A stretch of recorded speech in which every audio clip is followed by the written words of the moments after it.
camera is right here, so don't stand like right here. Yeah.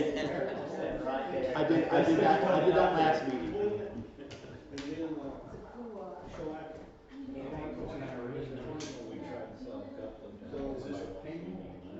It's an actual painting. On campus? On campus.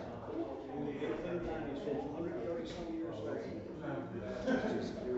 has a guy by the name of Cruz. And I think he lived down in the valley and painted here. He did a lot of those postcards. He has a specific way that he signs them. And Mike McHugh knows what that sign is. He did something special with an N and a C. And you can tell his process. You tell her not to have that fire truck off the cliff. They already got it. They already backed up. So they did it again. I'm impressed so far.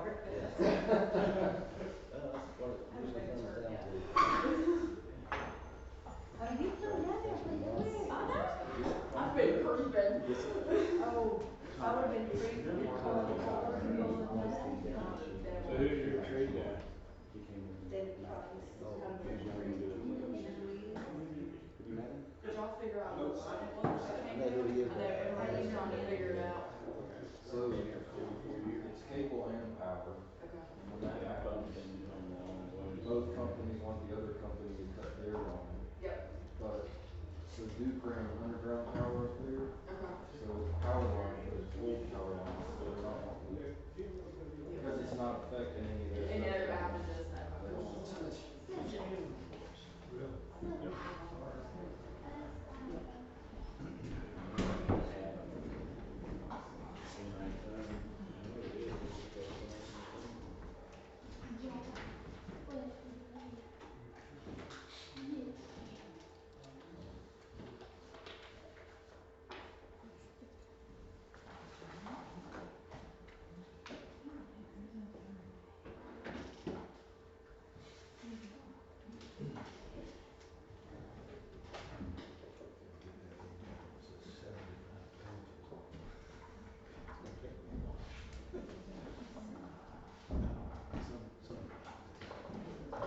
It is 65.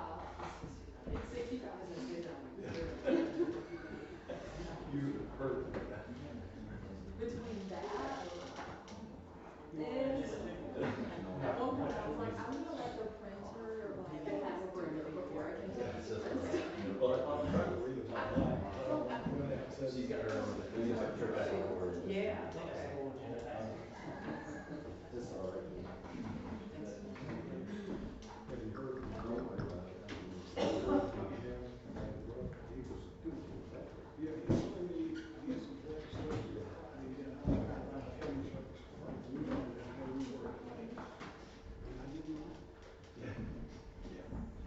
Okay, ladies and gentlemen, I have 7 o'clock, call this Town of Cron Board Commissioners regular meeting for 17 June 2025 to order. If you please would have a moment of silence.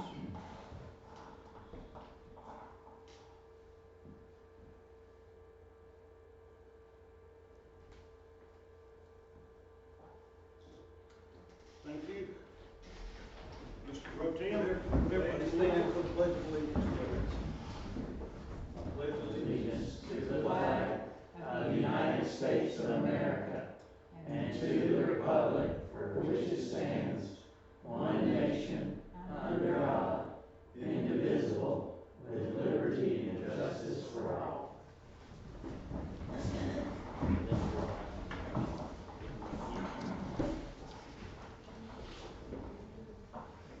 Okay, agenda adoption. We have 3 changes. Under 7, we need to add 7B, which was going to be taken on the 30th, but we're going to move it to the night. He's already set up, so we'll let him be the second thing here. So 7B will be about parking study. And 8A, there's an authorization of a second grant, and this will be applying for Rogers Park. And on 10A is a street naming, or 10B, you've got a sheet of paper for that, change the name of the street. Anybody else have any additions, deletions, or corrections? Chair will entertain a motion to adopt as presented. All in favor, aye? Opposed likewise, motion carries. Consent agenda, any additions, deletions, or corrections?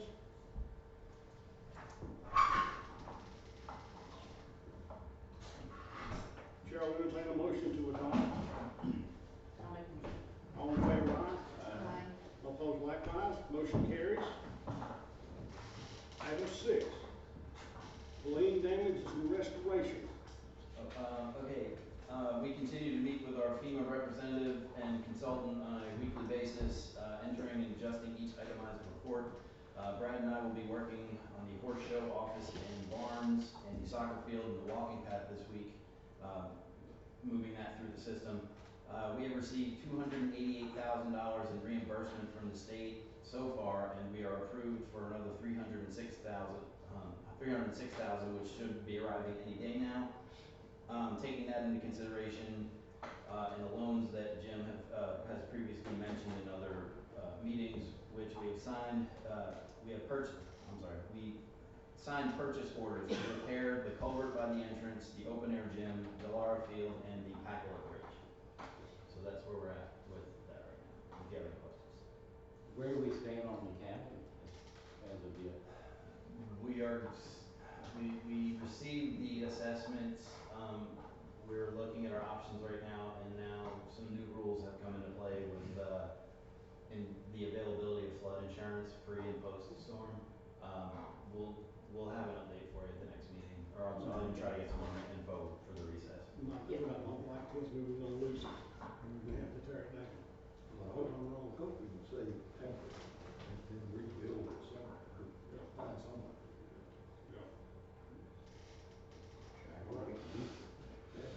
You got anything to add to that? I've got, for the cash flow loan, as y'all previously said, we applied for the round 1 and round 2 of the state cash flow loan. We got the payment for the first round, which was around $164,000. And then I have the paperwork for the round 2, which is around $106,000. And then the state actually sent out an amendment to the cash flow loan. So originally it was stated that any funds that you received, if you received FEMA funding for that, you immediately, like within 5 days, had to repay. So for us, in the nature of our projects at Harmon Field, it was essentially like a 30-day loan, because by the time we spent $160,000, we were gonna get it back from FEMA. Jim had reached out to them at the state and kind of was like, you know, that doesn't really make a lot of sense. And it worked, because they have now sent out an amendment that says you do not have to immediately repay it, you just have to follow the payment terms of the loan, which is 5 years, no interest. So that will kind of help with a potential cash flow issue. So if we spend $150 on something at Harmon Field, then we can submit that for, if it's with a project with FEMA, we can submit it for reimbursement, get the FEMA money, but not have to immediately give them that. So it'll free up a little more funding to help repair things. It's a 5-year interest-free. Interest-free 5-year, and that's for both the round 1 and the round 2. And like I said, they just sent me the round 2 paperwork, get the mayor to sign, and then within about 10 business days, we got that money. So I thought the round 2 was gonna be a little more. that is what they said, that the hope was that it would be a little more in round 2, but yeah, It's even less, but. yeah, it's 108,524.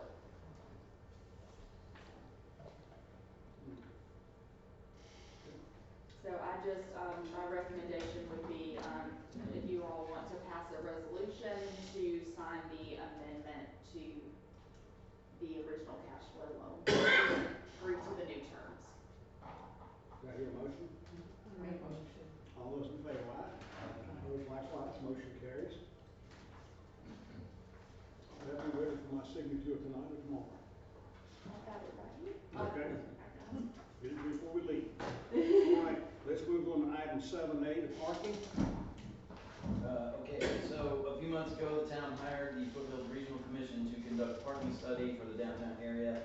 After much data collection, including public surveys, demographic research, and drone photography, Alan Toney from the commission is here to talk about the results. And the study is also online on the town webpage under the news tab. So I'll let him take it from here.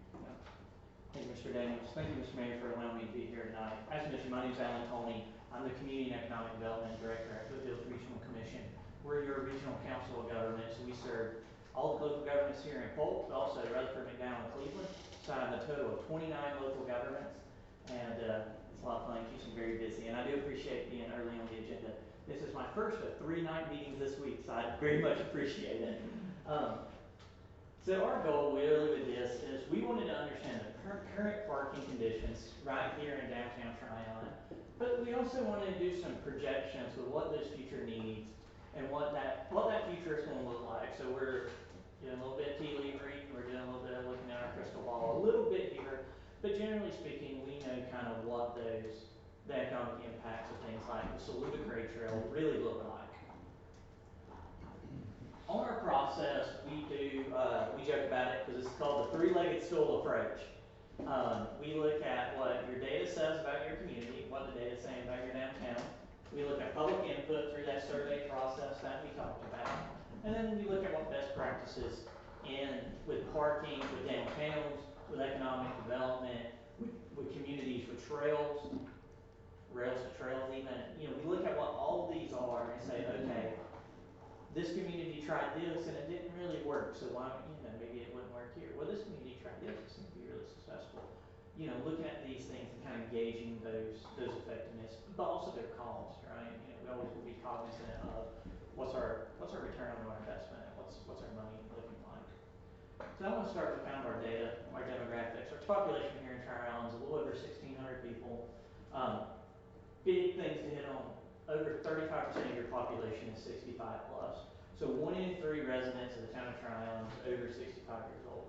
That's just something when we're thinking about transportation, when we're thinking about accessibility, that's something we need to be in the forefront of our brain, right?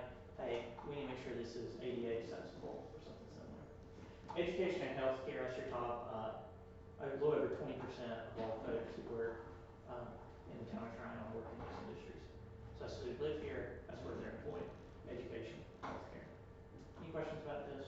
This is straight from the American Community Survey 2023 data. So, public survey. So we created 2 different surveys, one for the public and one for your downtown merchants. And we did this because those perspectives are different, right? The perspective of the person selling or opening a business or having a business in downtown is a lot different than the person who's coming to visit, coming to shop, coming to eat, coming to their doctor's appointment, coming to the theater, whatever it may be.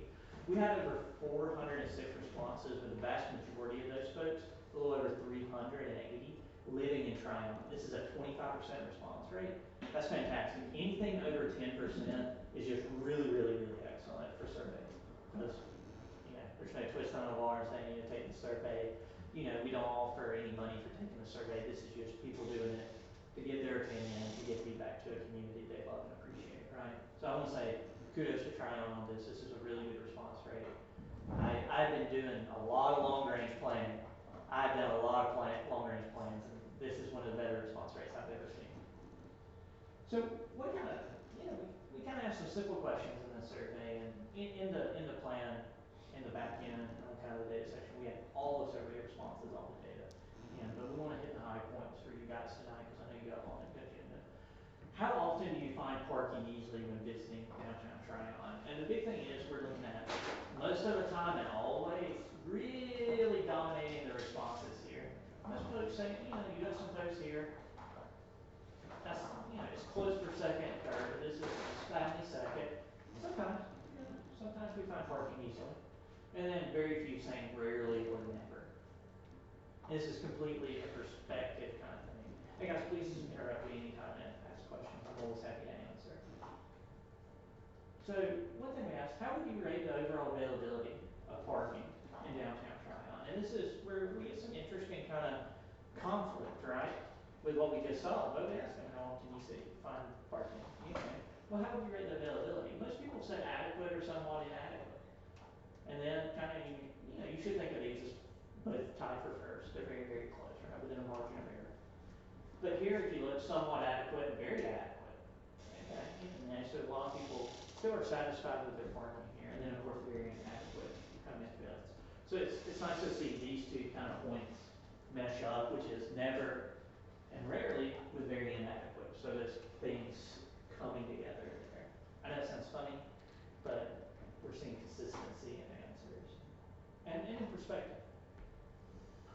So we just asked folks, what facilities do you use when you come to park in downtown Tryon? Most people use your public parking lots. You know, they're available. Some people use private parking lots. Maybe they park in a, maybe it's a business they're going to, salon, or maybe it's a church, maybe it's a nonprofit, maybe it's something similar they're parking in. Maybe they're parking in the Ford dealership's parking lot, walking over. You never know what people are doing. And then on-street parking, of course, actually a little bit below the private parking lots there. That was a little bit of a surprise to me, because you do have a lot of availability of on-street parking, but we'll get to that later, kind of one of the things we were seeing with on-street parking. So we asked, hey, tell us about your parking challenges. 31% found it difficult to find an available spot, so about 1 in 3. 52% found too few parking spaces in high demand areas. So that means a lot of times the way we interpret that is you didn't necessarily find your parking spot right where you were going. It wasn't really close and convenient for where you were going in downtown on a particular day or time. 16% found parking too far from their destination. Something to think about, especially when we think about that 65 plus population and that accessibility. And then 10% found the lack of accessible parking spaces, disabled parking spaces with disabilities, handicap spaces. And this is just, we're pulling this straight from the survey, right? What people are saying to us, and we're reporting it. When I ask about parking improvements, I'm not going to hit all of these, but I do want to hit kind of the big ones here. About a third advocate for more parking spaces. That's not abnormal from what we see on these kinds of things. The problem with everyone's downtown is there's never enough parking. As a planner, we can have a good philosophical discussion about it. 33% also said, hey, we need better signage to direct us to available parking. We just don't know where the parking is. It's easier. If we had a good signage, it was visible where we could get to it, it would be fine. Another 32% say, no parking solutions are necessary. We like it the way it is. Let's leave it the way it is. We don't need to do anything. And then, here, 17%, I'm going to skip over the public lots or garages there, thinking more, not so much this, think of public lots, right? 17.5% say, we need better lighting and safety features. So, we're talking about lighting conversation just a minute, but that's something people were saying they were thinking about. I will say we also came out here at night to look at parking in downtown as well. Some people are talking about biking and bike-friendly parking. It's going to be especially important here soon, right? Salute grade. Were those, Yes, ma'am. because that totals to more than 100%. They were able to select more than one here. Yes, ma'am. Okay. And then reduced parking costs, I guess that one is. If somebody's paying. They just got home from Hendersonville. Yeah. They just came from Hendersonville or Asheville. In all seriousness, there could be something where someone's paying to use a lot or paying something and they wanted to put that on there. One we always ask in these kinds of surveys, even though you guys don't have paid parking down here, but it's something to say, maybe someone is paying to use a parking lot or something similar. It's hard, sometimes it's hard for us to find out what every single person's doing. So I do want to go on. Any more questions about this? Because it is over 100, but it's just because we let people do more than one. All right.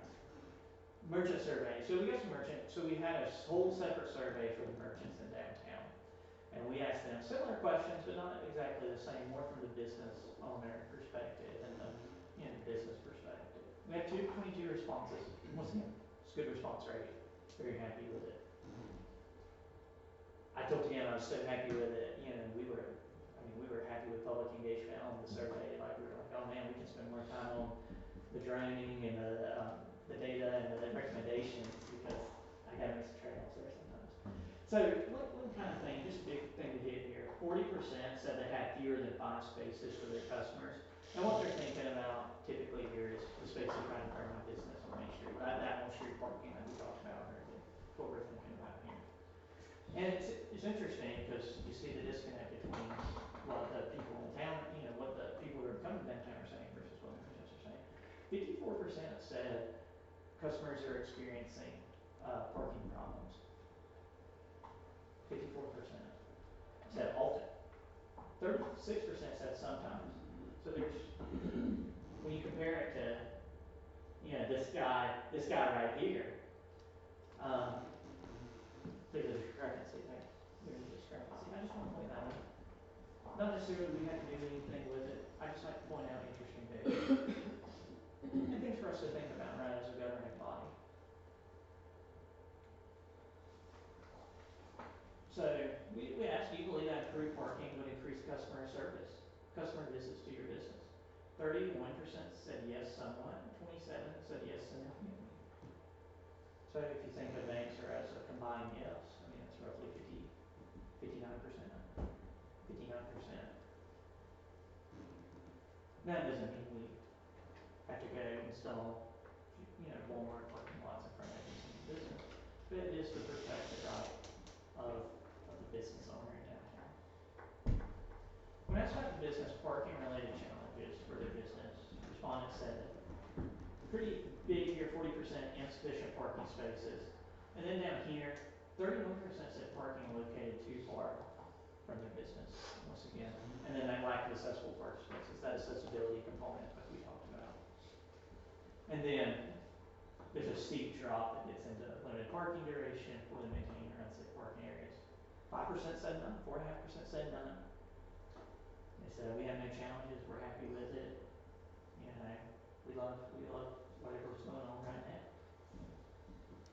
So when asked about what parking solutions would benefit merchants, right?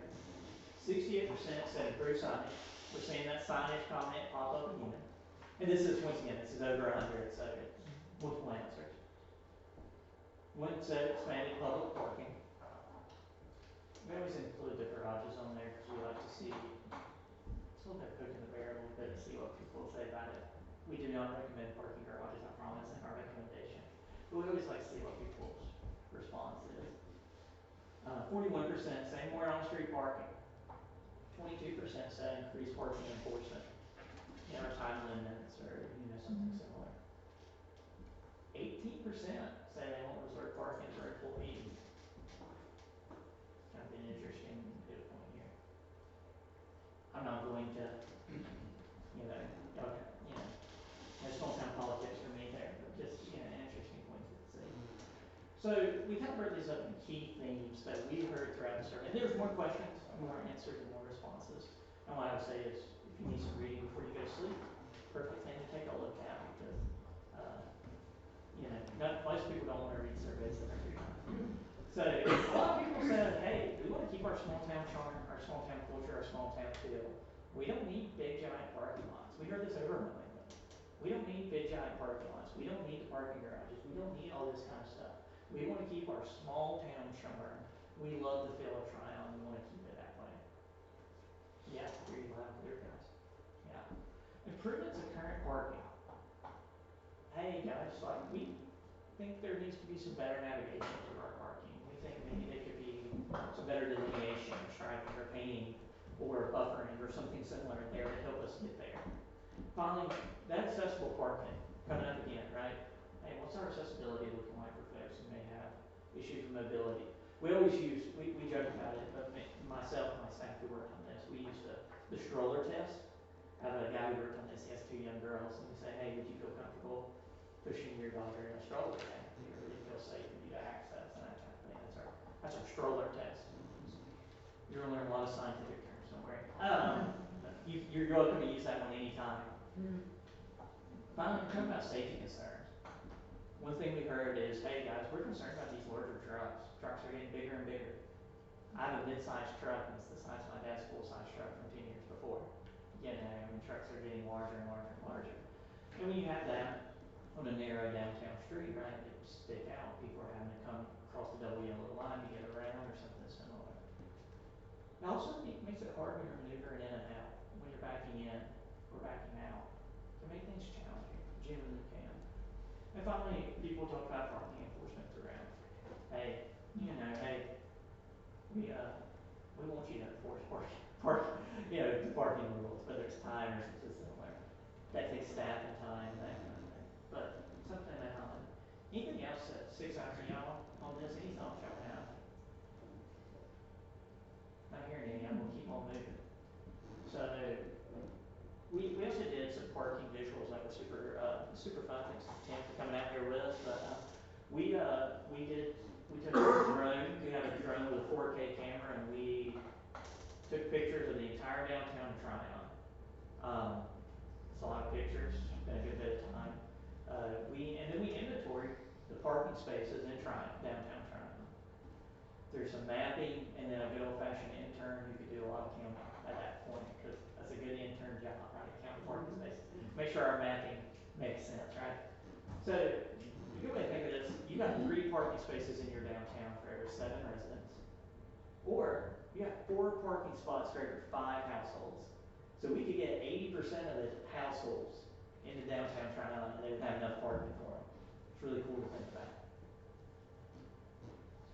This is a lot of fun. We love getting to take pictures, and a lot of the pictures in the plan, what I'll say, was taken with our drone, and you'll have access to all those pictures. So let's talk about the fun part. Recommendations. So you heard me kind of talk about the small town culture already, the small town feel, talk about people's concerns, or changing the look and feel of your community, right? One thing we kind of came to is, hey, we need to review that angled and parallel parking on Church Street here. Especially when you're coming into town, you got those couple parking spots in the intersection right there, right? Those are safety concerns. Those are accessibility concerns. And there's ways where you can improve the overall safety for these things. I'm not recommending come out here, pour a bunch of asphalt and do those things, but work with a good engineering firm and let's do some repainting or restriping it in conjunction with our NCDOT, right, our Division 14 NCDOT out here in Fort County. That's a great way, compared to construction, very low cost. And you can do it to improve your safety, improve your accessibility. You can also use it to adjust your number of spots right there on your downtown, right? Because if you have parallel, you usually have less spots than if you have an angle parking, a 45-degree angle parking. Is there a ratio on angle versus parallel? Because we would lose a bunch of I'm spots. not necessarily an engineer on that, and what I would say is I would think you would work very closely with that person to think about the numbers throughout. Because that's one thing on the full thing, we don't want you to lose a bunch of numbers. One of our goals here was to keep your numbers on Main Street as high as possible, on Church Street as high as possible. We want to keep your numbers up, so that way people can, there's the accessibility, the finding parking, we want to make sure that's as easy as possible. So we would recommend, hey, go all parallel, because you're going to lose spots when you go all parallel. But are there some maybe angle spots that we can shift to parallel because that's going to be safer? Something we should think about. But are there some parallel spots that we can shift to angle to increase our numbers? Absolutely, too. And one thing you can do with that too is there's opportunities to say designate compact spaces. So if someone's in a little car, you can add numbers that way too. And if you have, and we'll get to some designated areas for some of the larger vehicles too, because that's a good way to increase your overall spaces while also addressing those safety concerns people talked about. So this is a really fun one. So obviously you guys have some municipal streets right here in town as well. One thing you cannot do this on DOT streets. Do not do this on DOT streets. Everyone's heard me say it. Do not do this on DOT streets.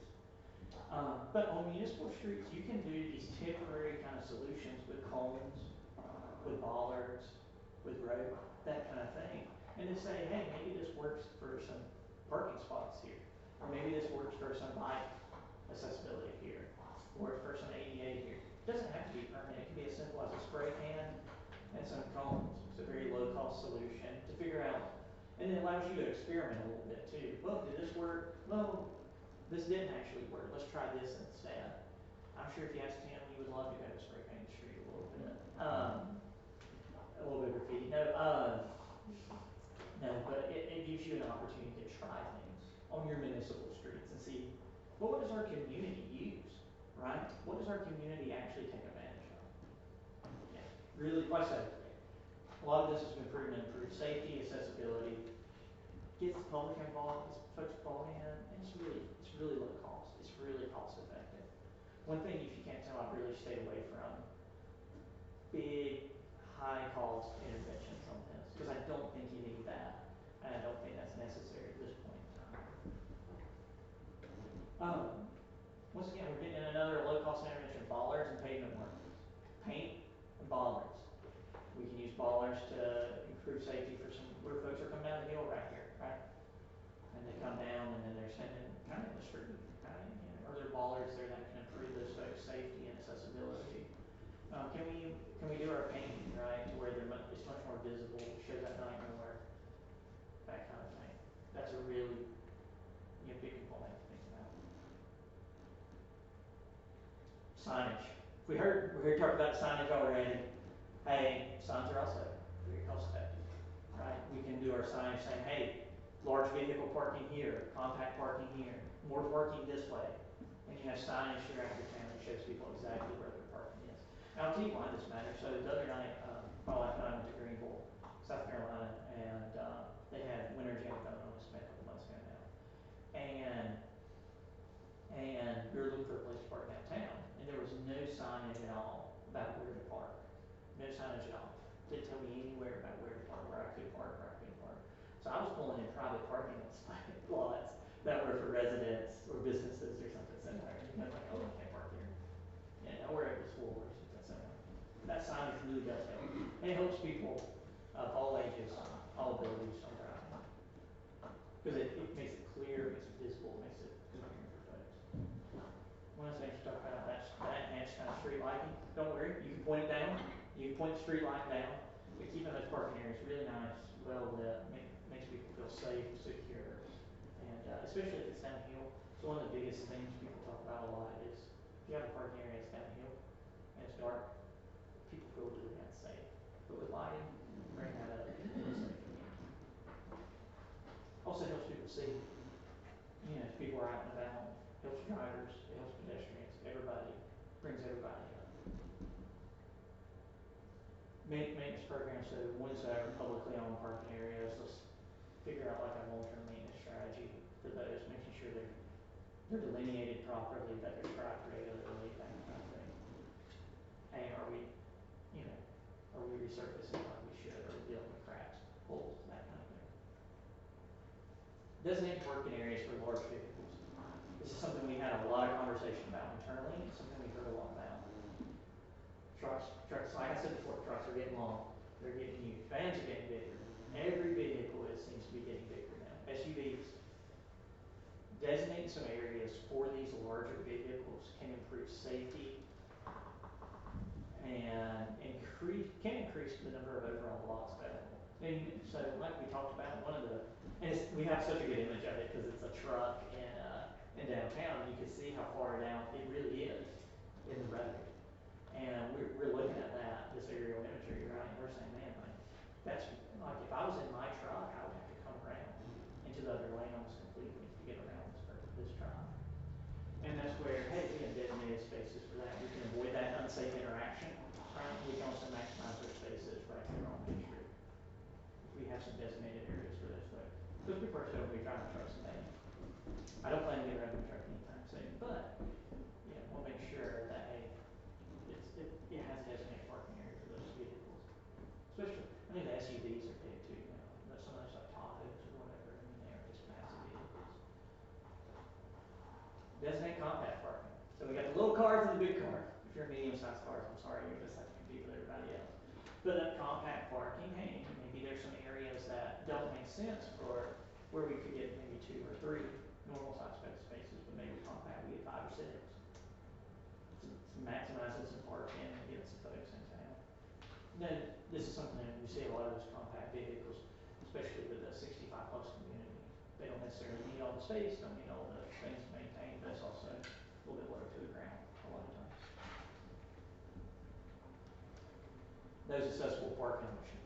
Hey, let's make sure we have some designated ADA spots that's accessible for folks, where if they're in a van, they're in a wheelchair. They just are overall with a handicap sticker that they have some accessibility. That enhancement enforcement, want to make sure, hey, you know, people complain about U-turns in parking areas. Hey, let's make sure, you know, let's maybe ratchet up our enforcement act if we have the capacity to make out. This is a little bit more higher cost and more intensive. The rest of these up to this point have been pretty cost effective. This one, staff time, right? It's people. It's expensive. So one of the things, when you have events, when you have stuff going on, let's implement some temporary and supplemental parking solutions. Can we partner with our local churches, our local businesses around downtown to expand our number of parking spaces out and use their parking for those events and the like? People probably are already doing that, but really formalizing that. And then of course signing it, right? Signing it when we have those things saying, hey, parking here. I have a written plan for that I've had for 5.5 years. We're on the same page. Expanding the rails to trails, with either golf carts or something along those lines with the churches and other places.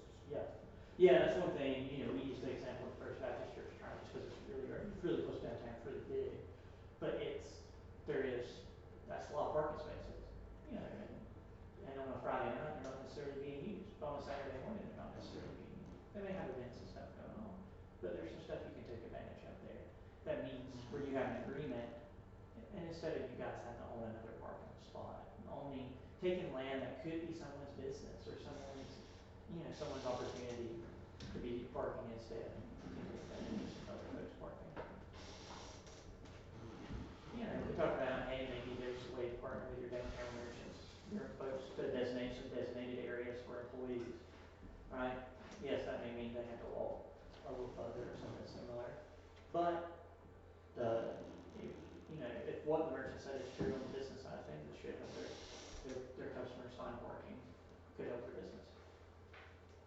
Also could help minimize congestion as well throughout there. Because if those parking spots are taken up all day, for example. And that could be a partnership, right? It could be a public lot in partnership with the town and the downtown merchant. There's a lot of options there. You got a lot of flexibility here, y'all. Your bicycle infrastructure. They're about to have a lot of cyclists in town. And they're going to be coming down the hill, stopping and trying on to eat and drink and shop and buy and hopefully spend a lot of money, right? One of the things we kind of saw, and we're doing this from the Virginia Creeper Trail, is you guys could have 100,000 visitors, over $2 million in economic impact from that trail. It's massive, massive, massive, massive. You guys can, using that taxable urbanism, you can do some of these things with some bicycle lanes on your municipal streets or something similar for connectivity. Sharos are really simple. All you do is you paint a symbol on the street that says, hey, you're sharing this with a bike. You're sharing this. Once again, cost effective, low impact things we can do. Bicycle racks. Hey, there will be plenty of bicycle parking necessary. People are going to want to see some bicycle racks when they're coming off that hill when they're stopping here to get lunch or dinner. One thing, just make sure all our pedestrian crossings are signalized. Over time, especially as we grow. This is our second most expensive recommendation, is what I'll say. This one right here, because as your numbers grow and people are coming into town to visit, you're going to want to make sure things are signalized, that they're visible, that they're lit up, because we don't want unsafe interactions between drivers and pedestrians. Everyone's favorite. Maybe just make some areas for golf cart parking. Some folks in town like to drive their golf carts in downtown. Hey, those are tiny. Maybe there's a tiny area that this would work for that wouldn't be suitable for maybe parking or something similar. They can work for a golf cart. I know it sounds so funny, but I'm trying to maximize our space, right? They ain't making any more land in your downtown. We got to maximize what we have. That is all my recommendations in this plan. I went over every single one of it because I knew it was important. This is my number and then my email. Do y'all have any questions for me? Do you have any other pictures to show us, or? Not right now. I'll have a full flash drive that Tim will get with all the pictures. You did send us some, yeah. Good, perfect. I was gonna just ask about one page, Yeah. page 27. Yeah. It was the parking lot where 112 Trace Street is, I Yeah. think, that you had made some recommendations for additional accessible parking on. Is that isn't that a private lot, or? That was just a picture we used for the Okay. recommendations. That's just a picture we took that we wanted to use Okay. in the plan. We tried to break up the walls of text with some nice imagery, graphs, that kind of thing, because it's like everything else, you don't want it to be too terribly boring. Okay. Yeah. Thank you. No problem, guys. Thank Thanks, Tim. All right, at this point, item 7 is the public hearing on the budget. If you have any questions, I'll now open it to the public. If you have questions about the proposed 25-26 budget, and before you start asking questions, we're going to discuss this tonight. When we leave tonight, we will not adjourn. We will move to the 30th for a final, so that you know that on the 30th, when we finally adopt the budget. There's some more things might come in, some more changes coming from the state. They haven't finalized yet, so we're gonna wait till that day. So if you have any questions about the budget, please ask them now.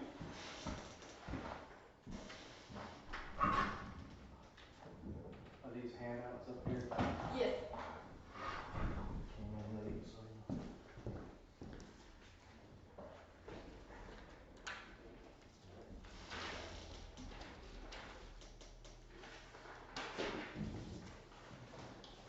You're fine, you can set them in the chair if they're all falling.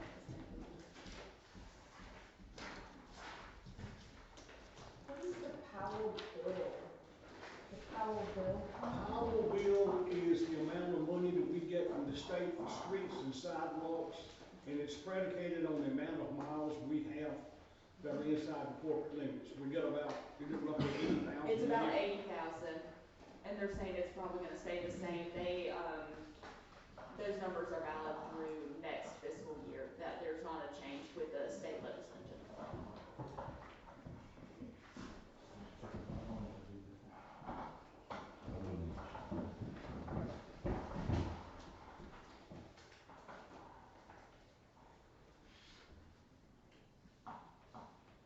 Other questions?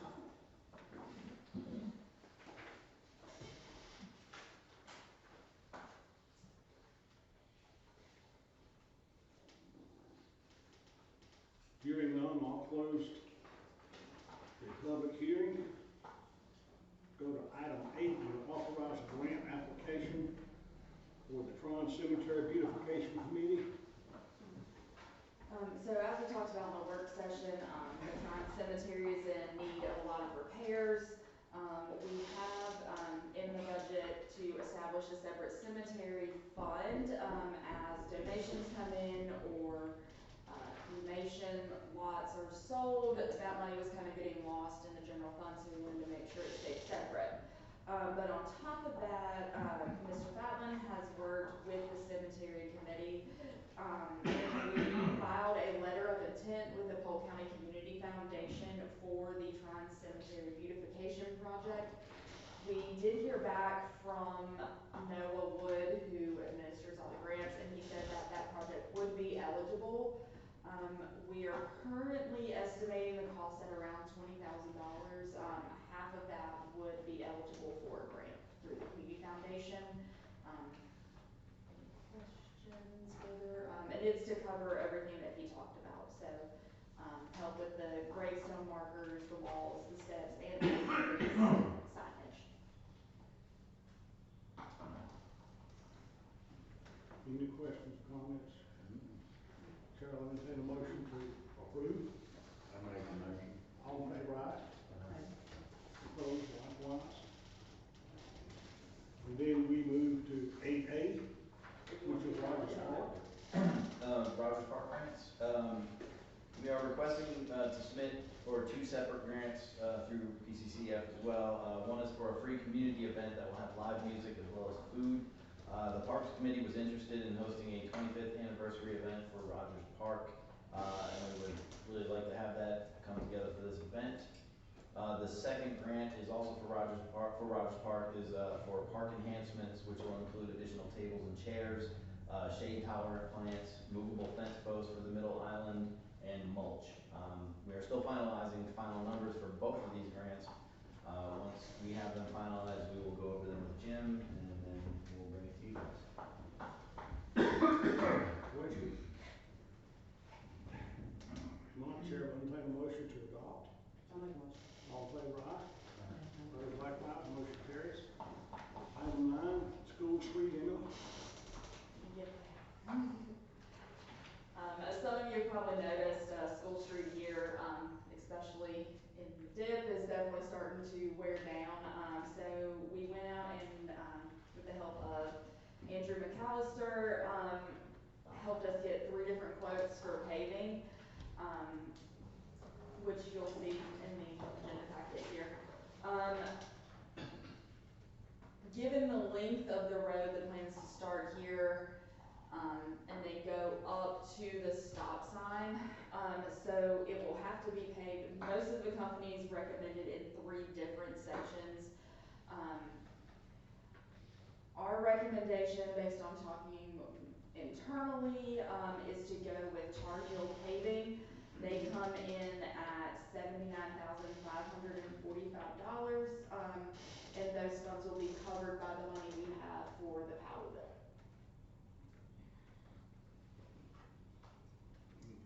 Only to accuse them of knowing how much we had when they turned that in. They, 2 of the 3 were right at that amount, and then one was like really, really high. So Have we used them before? we have not, but we got them under a recommendation. They're out of like Hendersonville. So Andrew got their information like from the DOT. They've really ramped up. And the reason we are going with them is they have the ability to mill the pavement up, which is different than the other company. So it will actually, it's engineered better, and hopefully we'll have better longevity. Definitely better. Questions? And it will be completed before school starts. Chair, I'll entertain a motion to approve paving School Street. All in favor, aye? Opposed, likewise, motion carries. Tim, minimum housing? Minimum housing, again, Stephen Seiler has been helping me out with, the minimum housing cases around town, so I'm going to hand it over to him. Commissioners, we've been approaching individuals in the town who own the properties that have been abandoned, falling apart, everything from basically 25 Peak, 200 Markham, houses like that. We have sent letters out. We're doing a kind of a nice before fine type of approach, trying to work with them, make sure, going to extraordinary lengths to talk to some of these owners. They have all, to a person, been receptive to work with us and to get their houses either secured or start the process that okay us the process to demolish them. I have a full report with Tim for that. In addition, we have had a complaint concerning, multiple complaints concerning one of the houses over on Lyle Street, 135. That house has been a recipient of a grant from a local nonprofit. The bulk of the trash has been removed. It will be completed this week, as well as new trash receptacles that are supposedly bear-proof. That has been a problem with bears tearing up the trash over there. The individual who owns the house does suffer from medical conditions, and I think the city, I think Tim would agree, we're trying to exercise mercy and understanding that to try to work with him, which was one of the reasons he received the grant from the charity. So, any questions? Thank you, sir. Okay, item 10B, Emily? 10, do you, Street name? you want to do street? Yeah. Okay. Okay, Polk County, has requested that we name what is currently used as an alleyway behind the nest of 13 South Trade Street, because there will be some residential apartments going in there. I think there's one already in the works. And they will use that as their front entrance, front door. Since the properties are not directly on Oak or Trade Streets, they cannot use those street addresses. So this is for like a fire, police safety type thing. We are proposing to name the area Stringer Lane after Gail Stringer Lane and Scott Lane for all of their contributions to the downtown You're here. All in favor, aye? Opposed, likewise. Motion carries. TDDA, item 11. TDDA, okay, fourth Friday of this month, next Friday, is the Global Food Fest, second annual Global Food Fest. Anyone wishing to come out and cook their favorite international dish can sign up to cook at downtowntryon.org. TDDA hosted a ribbon cutting last week for the Studio Lounge at Mirabal Gallery. The town welcomed Don Gote's Mexican restaurant and Mountain Roots Massage with ribbon cutting ceremonies recently. Thank you to all that participated. On July 11th, TDDA will host a business networking after-hours mixer at 5 p.m.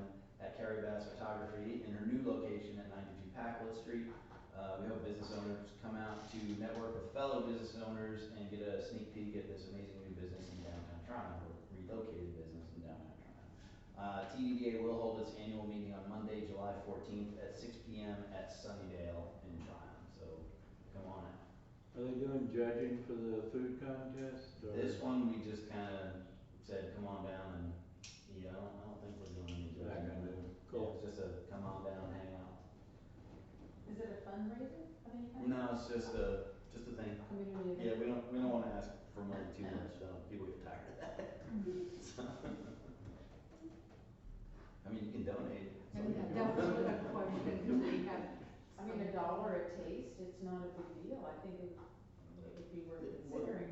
Yeah, we do stuff like that with the chili cook-off and the barbecue fest. And Yes, that. everybody's already accustomed to it. I'm just saying, I think it's an opportunity.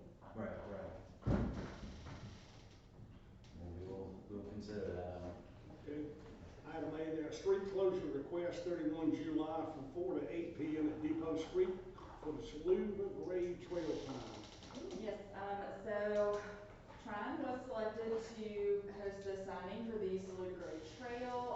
So we obviously need to close the street so we can sign it. We're gonna have a lot of people here. We're working on getting some pole banners and several things to make it a really fun event to welcome all of them and get the trail going. Chair will entertain a motion to adopt. I'll make Or that. approve. All in favor, aye. Opposed, likewise. Motion carried. Item 12, ABC Board approval. We only have one. I only have one, and I have emailed back and forth with the board. So they are asking you all if this could be a 2-year term. They need to have a stagger so that they don't have multiple open at one time. So if that, Wait. Yeah. Do we need to approve first to do 2-year terms and then a 1 or 2-year term? Or can we What is just- whatever rules or regulations that govern it is? they have anywhere from right now, they have somebody on a 4-year, on a 3-year, and they don't even really honestly have enough members, so they were trying to get somebody and they, You when I could talked stagger to the terms, yeah, you need to write it down somewhere, let the board approve it as okay. a thing, policy. Instead of just willy-nilly, so, it seems to me, I mean, are other boards? How about this? Yeah. William, if we approve this 2-year term predicated on her getting the paperwork to you for Okay. approval, make Alright. sure it meets the requirements. Okay, yeah, that's fine. Second? All those in favor, aye. Excuse me, I need a motion. All those in favor, aye. Opposed, likewise, motion carries.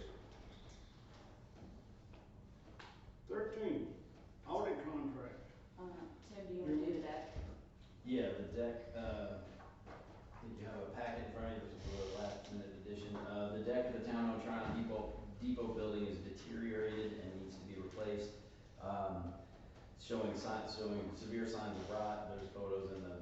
The street department manager inspected it, and called multiple contractors who bid on the work, for a full deck and ramp replacement. Only one person returned their call, but while he was waiting for the bids, he did an assessment on his own to see if we could do it in-house. So the contractor estimate was $14,500. Chuck with the street department and some other staff can put it together for $5,617.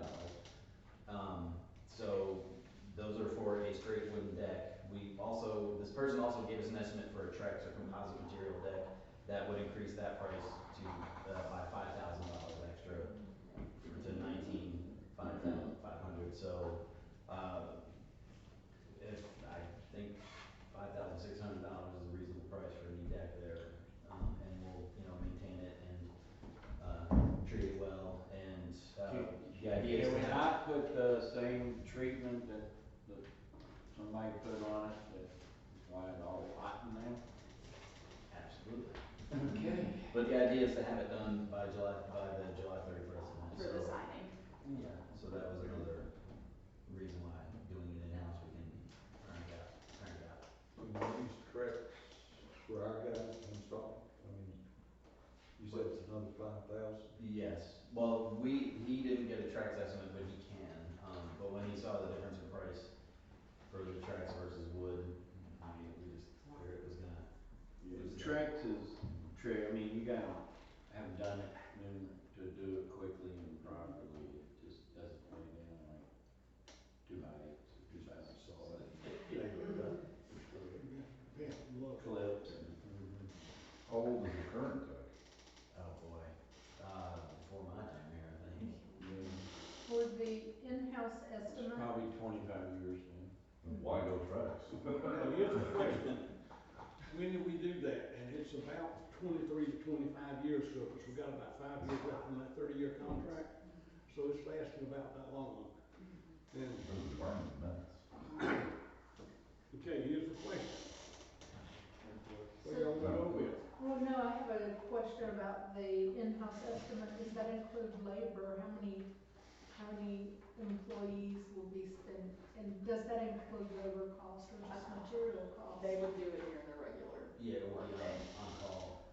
Now, so we have consolidated like the streets department and put the sanitation department under the streets department to work it as kind of a pool, to pull from. So, obviously, trash truck gets supplied first, and then whoever, we just kind of pick guys into the crew for. We have more Projects. bodies available for Yeah. special projects and things like that. So he would, the main two people that are gonna do it are gonna be Chuck, the supervisor, and Steven. And then they'll pull in whoever they need to get it done. But there's no dollar amount on the. But they would essentially they wouldn't be just sitting on the bench waiting for a special project, they would be doing other work. Oh, Oh, yeah. absolutely, yeah. So my question, I think a fully loaded cost would include The hour. their labor hours. Well, I'm wondering, this is partially, Jim and I talked about a long time ago about cross-training everybody here. Because there are times when somebody got sick or retired, and we had plenty of employees that knew how to do it. So this is part of cross-training, I understand, and it may take a day or two longer than it would to hire somebody, I understand that. But, And I'm just saying to compare apples to apples, we really need that labor cost. Because some things will not be done while they're building. Right, that deck, exactly. So there is a labor component. There is. And do they have a rough timeline on how long it's gonna take? Chuck said he could get it done in 2 weeks. Like he could meet the deadline. He did not give us a specific, it would take, 3 people an X number of hours. So he would, if he could give me that, then I could get a labor cost. Yeah, I mean, I'd For like you. to see sort of the big picture, not just, understand that they're employed but they are not, what else would they have been doing? At this time of the year, they would be doing, most of them would be doing the regular street maintenance, so weed eating, cutting grass, installing. They've been working on the lights, which they got the new lamp post done. So basically they would, some of them, not all of them, would just go to lend a helping hand on this project as opposed to a regular maintenance. And that was why now we have 7 people to pull from to work on a streets project, instead of before we only had the 4, but we added 3 from sanitation. Yeah, I mean, because if they're just sitting on the bench, that would beg the question, why are we hiring people just to Right. sit on the bench? But if we're pulling them away from something that they should be, it's just, I'd like to see the labor costs to see included in that, just to see really comparing apples to apples. I would say, I think the only issue we would have is if we were not, if you all were to not approve this today, it would have to wait until our next meeting, and then we may run into not being able to. But I'd be Out August. July, when your recess meeting or that. Yeah, can we do it on a recess meeting? It may, it, Chuck thinks he can turn it around quick enough. Cause you want it done on time for the. We want it, Yeah. that was, Yeah, based on those July pictures, 31st. we should not have a lot of people on that day, right? yeah, that's the I would issue, it's agree. not safe to have the signing with the deck in its current state. I mean, I would agree to go ahead and vote on this tonight, but for future reference, I wanna see the entire picture, I agree, not just partial, because this is not apples to apples. Because, you know, I don't know what the labor cost would be, because another crew, for the estimate we've got, they may be doing it in 1 week, you know, and so our labor costs could essentially be moving it a lot closer. And I can still, I mean, I can still get it for you. So, Motion? Or we can, again, we can vote on it when we get, when we continue it. June 30th, is that what you mean? Yeah, the 30th, 26th, whatever day we decide at the continued meeting, we can vote on it then. Will that give us enough time to, does he want to start immediately? Sooner the better, Also buying materials, I mean, prices are changing and. the material and the weather, I mean, we do have a full month, but Yeah. material and weather, Yeah, I think in the future, when we have these in-house projects, it would like to know basic labor. fully loaded, well, basic labor, and then, you know, if you really wanna get into it, fully loaded with Equipment, benefits. Well, benefits, equipment, labor, fuel. that's normal, that's typical. If they're coming off the street duty, I mean, Lockhart, come off the Lockhart Road, I mean, I can barely get through there.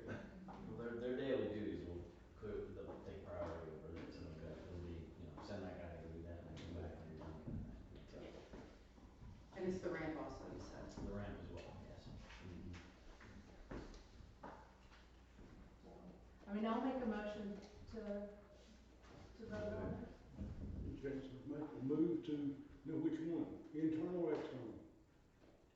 Internal, Okay. If he thinks he can get it done, then. Okay. but with the caveat, next time, fully loaded. Okay.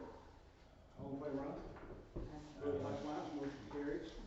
Next, we go to item 13, audit contract ending.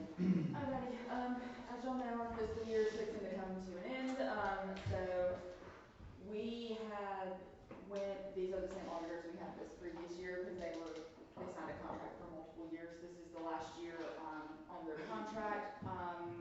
You just have to have an audit contract signed and on file with the LGC. That's basically what this is. The total all-in cost is gonna be $39,150. $8,000 of that deals with having to change the audit process because we had projects that we received a larger amount of, funding from the state. Jim kind of briefly touched on that at our previous audit, but basically like the Brookwood Sewer project and those things that have been completed, we received over the cap, so we have to do a different audit. So that is where those extra fees come into play, because we just have to audit it differently to comply with the state. Questions? Oh, my favorite. Chair, I'll entertain a motion to accept the audit contract as presented by Emily. I'll make the motion. All in favor? No idea what it is. Motion carries. I will say they're really great to work with. They answer all my questions throughout the year, and things like that, so. And they showed up. Exactly. Yeah, it's important. Beat some of them, that's why we terminated about 3 or 4. Manager report? We'll keep it real quick here, because yeah, basically all these budget stuff is the management report. Yep. Yeah, I don't know if we mentioned it at the last meeting, the clock tower steps are complete and look great, as well as the street lights down by Stott's. I believe the installs are completely done on those. The Grady and Markham utility line work has begun. They hit some pretty thick concrete in that road that was unexpected, so they're altering something. But hopefully, a month or two, we'll be wrapping that up. How many times do they have to drill to finally get to it? Yeah, so they're floating the idea of maybe putting it under the sidewalk. It just happened this morning, so we're trying to figure that out. But the project has begun, the materials are there.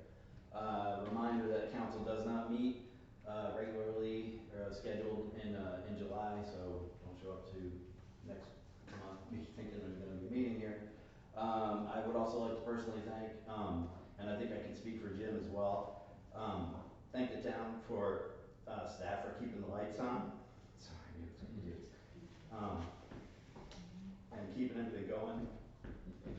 It's a great group of people to work with, and I'm glad to call them my coworkers. That's it. Council Mayor, if I start, Bill, Tracy, Julie, Skip, and me. Did the side mower get delivered the other day? Yes. I saw it going down the highway. I said, alright, no broken windows, no for 5 years. Yep, it is here. No tearing out. I did. Where'd y'all unload it? Chuck Yeah, unloaded it. They called him and got it here and Yeah, I saw it on the flatbed and I figured somebody like Jackson had to come roll it off that onto the ground, but cool. Like I was telling her, the blinking light, and, that's really about it that I've got going. Appreciate the staff. Where is the staff? And, Right there. yeah.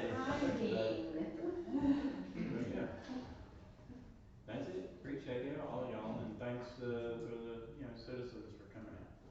Tracy? And, the HR Finance Committee has had 2 meetings. We meet again, this Thursday. We've started looking at some of the finance policies as well as the HR manual, and it's gonna take long, it's a tedious process, but I think it'll be, something that's, it's something that's needed. it's very And necessary. it will be a lot better, and I think we're making some proposed changes as we go through it to give managers perhaps some more flexibility, I think, that they don't have now with their staff. So, more to come on that. Excellent. And thank everybody for coming out.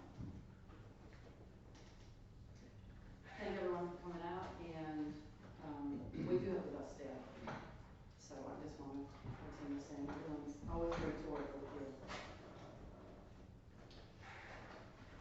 Excuse me, I chair the East Side Committee, and I want to thank the town employees, they come out for us, thank Jim and our police chiefs and our fire chief, for showing up over the east side, it's really important, thank you so much.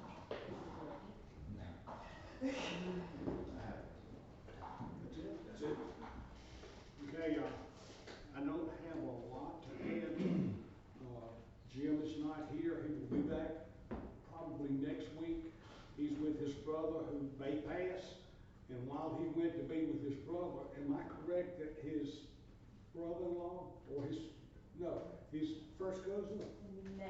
His niece's husband. Yeah, while he was out there, the niece's husband was killed in a car accident.